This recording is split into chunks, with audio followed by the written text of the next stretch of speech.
Magandang araw sa inyo mga chong. Ngayon ay pag-uusapan naman natin yung kahalagahan ng pagpapaligo dito sa mga alaga nating baboy.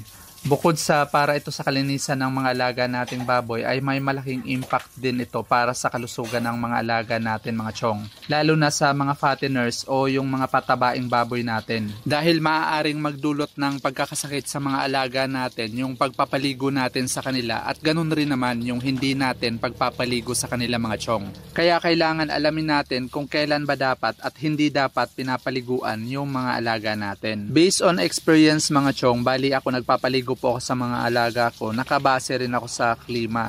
Kapag malamig po yung panahon, iniiwasan ko po yung pagpapaligo dito sa mga fatteners, lalo na sa mga gantong stage pa lang ng alaga natin. Dahil maaari po yung magdulot ng pagkakasakit sa kanila. Unang-una, maaari pong magtae yung mga alaga natin kapag pinapaliguan po natin yan na malamig yung panahon. At bukod sa pagtatae, pwede rin po silang kapitan ng ubo at sipon mga chong. At lagi po nating tatandaan na yung mga alaga po nating baboy, mahina po yung baga niyan. Kaya kapag napansin po ninyo na may sintomas ng ubo at sipon yung alaga nyo, agapan po natin kaagad sa pamamagitan ng pagbibigay ng tamang gamot dahil maaari po itong humantong sa pagkamatay ng alaga natin kapag hindi natin agapan kaagad.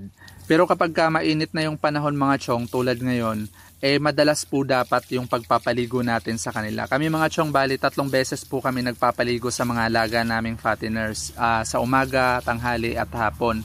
Lalo na kapag ganito na po sila kalaki. Dahil maaari po silang tamaan ng heat stress. At tatandaan rin po natin mga chong na bukod sa mahina po yung baga ng mga alaga nating baboy, wala rin po silang sweat glands o wala po silang kakayahang magpawis. Kaya kapag mainit po yung panahon, doble o triple po yung init na nararamdaman ng alaga natin na maaari pong magdulot sa kanila ng heat stress o mas malala, maaari pong humantong sa heat stroke o pagkamatay ng alaga natin. So yun po yung mga dapat natin ikonsidera sa pagpapaligo sa mga alaga natin.